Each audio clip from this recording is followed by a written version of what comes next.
impressive performance, man. First round finish. Give me your assessment. How did you think you did? I think I did well. I wasn't trying to wrestle that much, but he kept crowding me. Any chance he got to get a hold of me, he did. And I reverted my wrestling a little bit, went to the ground. He almost got me to armbar, but I fought through it, got out. Felt like I did a lot of damage, but I wanted to get an actual knockout, and the blood time stopped that. So I wasn't happy about that, but I'm pleased with my performance. How tight did you think that armbar was? Were you ready to trouble, or was it just? It wasn't right on the joint, so it was causing some pain, but nothing that was gonna cause any injury. So it was more just enduring the pain. Last one for me. At the end of the round, it seemed like you kind of noticed that he obviously was bleeding everywhere, and I saw you take a look back. Did you think it was going to be stopped when you saw that cut? Honestly, I thought I hit him with a hammer fist a couple times when he was in on my leg, and I purposely wasn't standing back up because it was a good position for me to land some shots. Land a few good elbows in there too, and I thought on one of them, I think he ended up rolling for deep half, but I thought when he initially rolled, I thought I put him out, but I didn't. He was just rolling for deep half or something. And I started seeing the blood. So it was in my head at the very end of the round. And I was hoping it didn't get stopped, but it did.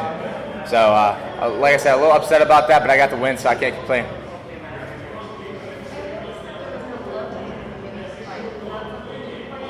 I'm sorry, it's tough.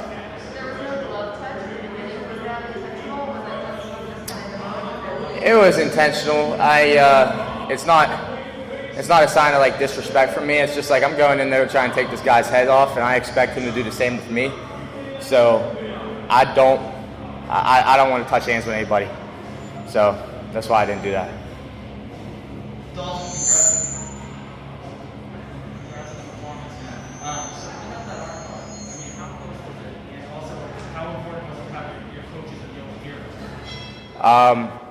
We actually just went over that position in warm-ups today, and we went through it a couple times during the week. We expected him to throw up some submissions and stuff at me.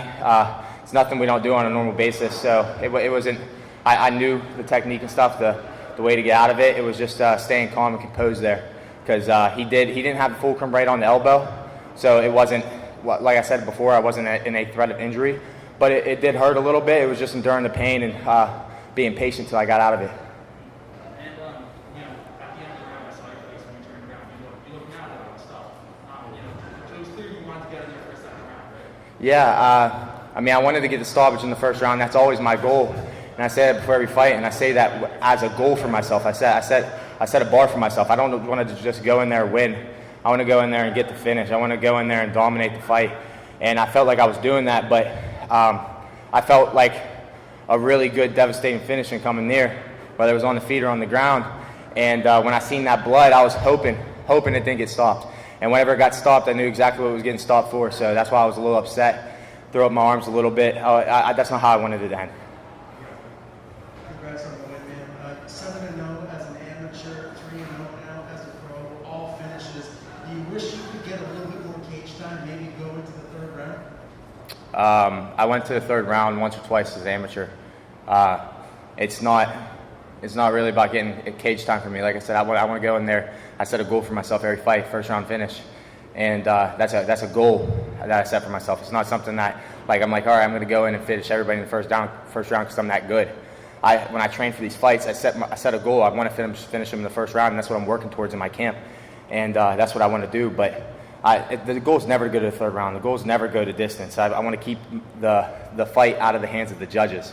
I was taught that from a young age with wrestling. You don't want the ref or the judges to play a part in your win or loss. So the only way to do that and guarantee that 100%, even with how good refs and judges are nowadays, and the only way to do that is to finish the fight. So what do you want next? Is there someone that you have in mind?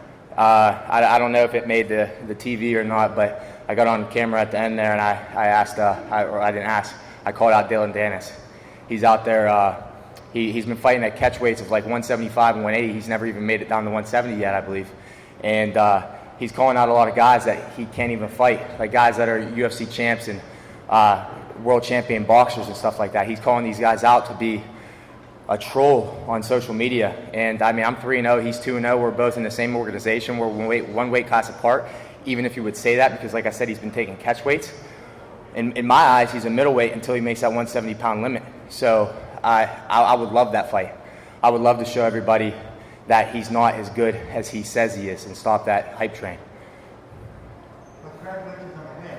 I'm curious to know, how did you get the nickname Hercules and who gave it to you? So I used to do a lot of boxing growing up, and I was boxing in Youngstown, Ohio. They have some good boxing there. A few world champions, Ray Boom Boom Mancini, Harry Arroyo, Kelly Pavic. So it's really, really rich in like the boxing history. And one of Muhammad Ali's old sparring partners, his name's Ron, in his late 70s now probably. He comes down to the boxing gym and just always hitting the bag, always goofing around, always hyping people up and stuff. And maybe 5 years ago, he just started calling me Herc, like short for Hercules. And every time somebody new would come to the gym, he would always introduce me as Hercules. So a lot of guys in the gym started calling me it too, and it kind of just stuck. So that's how I got that nickname, and I just stuck with it.